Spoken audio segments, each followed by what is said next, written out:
He visto como muchas personas están haciendo burlas del infierno o lo toman como una sátira, lo toman como una comedia o como que el infierno es algo que no existe y lo toman de burla.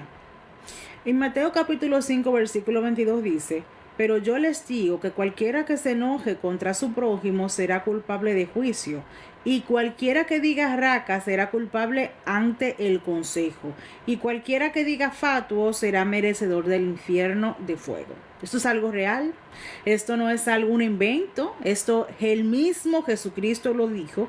También en Mateo capítulo 10 versículo 28, no teman a los que matan el cuerpo, pero no pueden matar el alma. Más bien, teman a aquel que puede destruir tanto el alma como el cuerpo en el infierno. ¿Por qué también habla del cuerpo? Porque hay personas que con los vicios se enferman físicamente, pero el alma está mucho peor. Recuerdo cuando yo estaba en la universidad, un profesor nos decía, cuando usted mira las varices por fuera de un paciente, es porque por dentro el problema de las varices es muchísimo peor. Porque lo que se ve por fuera quiere decir que por dentro está todavía más crítica la situación. Recuerdo un libro que leí hace un tiempo de un sacerdote que él advertía que en los teatros en España en los años 1800 hacían sátiras de los demonios, hacían burlas de lo que era el diablo, lo ponían como un bufón. Y la gente empezó a interpretarlo así, pasó de ser el ser que había que tener cuidado, contra el que había que luchar, y lo convirtieron en un bufón, en una caricatura, y muchas personas lo ven así. Sin embargo, es el ser pervertido y pervertidor que nos quiere ver mal. Dice en Mateo capítulo 25 versículo 41, entonces dirá también a los que estén a la izquierda, apártense de mí malditos al fuego eterno, preparado para el diablo y sus ángeles. Entonces, yo no quiero estar mal, yo no quiero sufrir, yo no quiero tormentos, yo debo hacer la voluntad de Dios. Santa Teresa de Ávila, una mística carmelita, tuvo varias visiones profundas de la vida espiritual y describe el infierno como un castillo interior, un castillo interior donde ella decía que habían almas sumidas en una angustia indescriptible y alejadas de la presencia de Dios, lo cual es el mayor tormento. Yo me acuerdo que en una ocasión Santa Génova estaba atendiendo a un enfermo que estaba poseído por demonios. Y en el momento en que el sacerdote lo estaba exorcizando, le preguntó que qué demonio que el Señor te lo estaba atormentando. Y él dijo, yo soy el demonio de no amar a Dios. Y ella se desmayó. Porque ella decía, ¿cómo puede haber alguien, un ser en este mundo que no ame a Dios? No lo puedo creer. Bueno, ahora hay millones de personas que han renegado de Dios. Y hay que decir verdad que a lo mejor es por el mal testimonio que hemos tenido, que tenemos nosotros que estar conscientes de que tenemos que reparar nuestras vidas y dar un testimonio de santidad. Santa Faustina, una santa polaca, describe en su diario acerca de estos tormentos, diciendo que eran almas separadas que sufren de manera incesante. Y en una de esas visiones veía un abismo profundo, un lugar de tormento donde no se puede expresar el horror. Y la mayoría de estas personas, de las que estaban en el infierno, no creían en él. Hay ocasiones que yo he visto personas que sí creen en Dios, que buscan de Dios, y la forma en que tratan a los ateos a veces es como una burla o como una amenaza. Dios no es así. Dios no trata a las personas ni con burlas, ni con amenazas, ni con insultos. El Señor nos advierte. Es la forma en que nosotros advertimos que tenemos que corregir.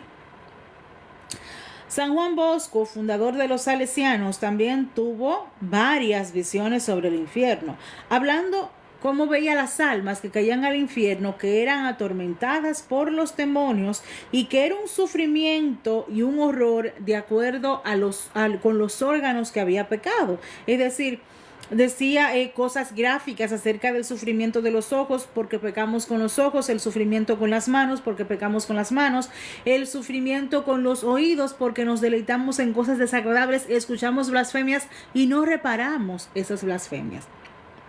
Voy a hacer un paréntesis ahora en el tema del infierno, en cuanto al tema de la reparación de los pecados. Si reparáramos más pecados, pidiéndole perdón al Señor por aquellos que lo han ofendido, cayeran menos almas al infierno. Si tuviéramos más misericordia y compasión por las almas, sabiendo de qué forma yo me voy a expresar para que se acerquen a la Iglesia Católica, cayeran menos almas al infierno.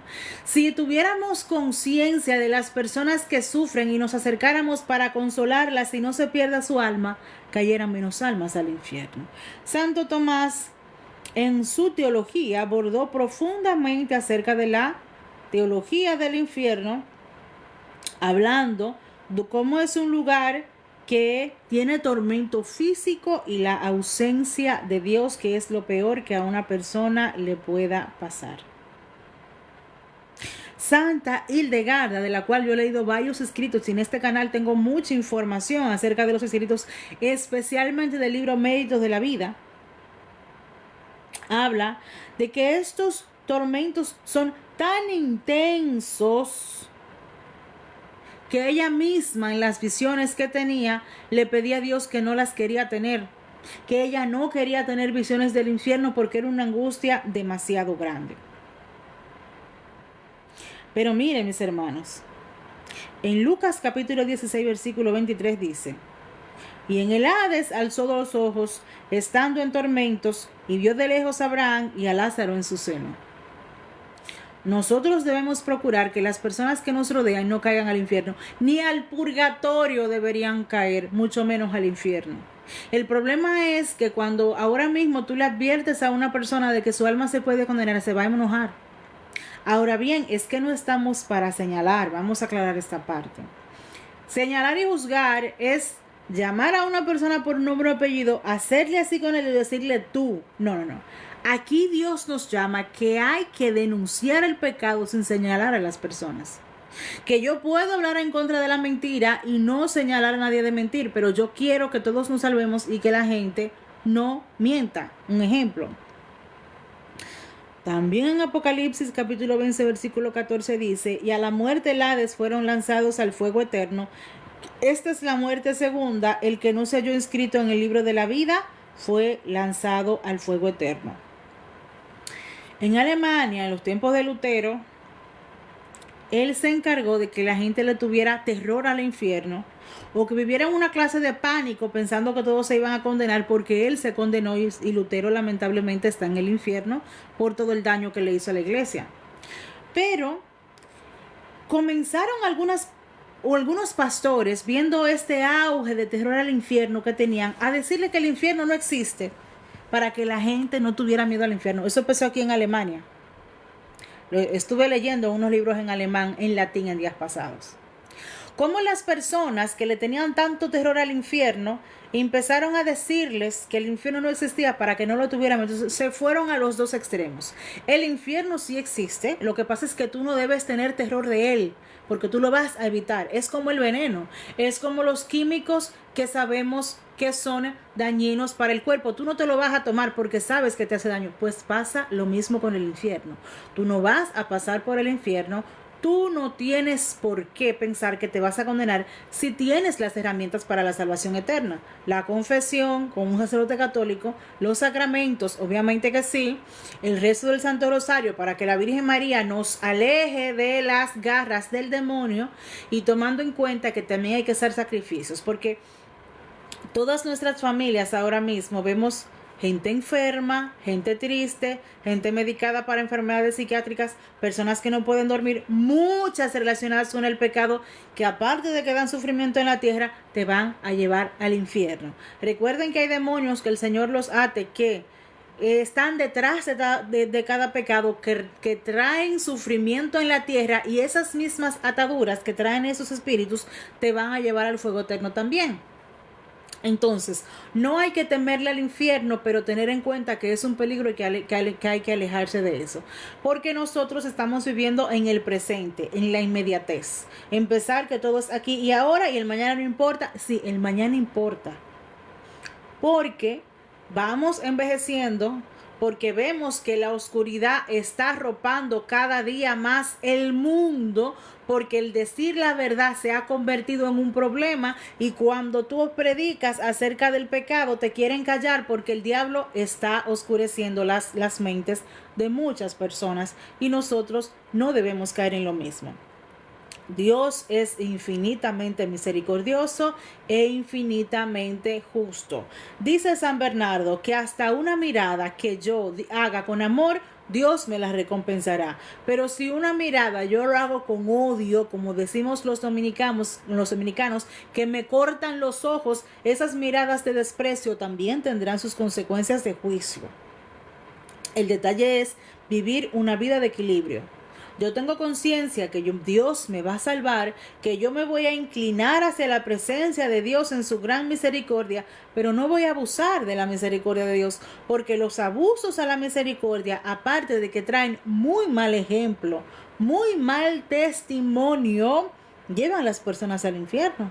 El que piensa que va a buscar a Dios solo lo bueno, lo agradable y no va a alejarse del pecado, porque es difícil alejarse del pecado, porque queremos seguir la corriente de donde va la mayoría y la masificación de adorar ídolos, especialmente políticos y artistas e influencers. Personas, ayer estaba yo viendo una serie que la persona decía, ay, a mí me da miedo porque ir al mar, porque yo siento que el Dios del mar me va a castigar. Claro que el Dios del mar no existe. Hay un demonio que se llama Poseidón, que es el que se encarga de las fuerzas oscuras en el mar que sí existen. Y hay personas que ustedes saben que estos ídolos lo tenían como dioses y hay personas que supuestamente tuvieron experiencia o puede ser verdad con esta clase de demonios que lo llamaban dioses y en algunas culturas paganas entienden que hay un dios del mar, que hay un dios de la luna, que hay un dios del sol y el esposo le decía a ella, no, es que mi dios eres tú. O sea, entonces tú te pones a pensar, ok, el dios del mar no existe, pero el dios de la esposa tuya tampoco existe. El detalle es que los demonios siempre te van a alejar de amar a Jesucristo, alejar de buscar a Jesucristo, a inocularte cualquier porquería de idea para que tú no te quedes en la presencia de Dios y tenemos que luchar contra eso porque no es bueno y válido. Y hablo del tema porque ahora mismo las personas quieren adorar cualquier cosa y existen demonios específicamente ahí que los envían desde el infierno para que tú creas en cualquier cosa menos en Jesucristo y eso es lo que hay que evitar. El infierno es malo, hay tormentos, hay gusanos, hay remordimientos de conciencia, pero yo no tengo que pasar por ahí, ni tú tampoco, porque lo que hay que procurar es hacer la voluntad de Dios. Que el Señor lo bendiga y lo guarde, le muestre su rostro y lo salve.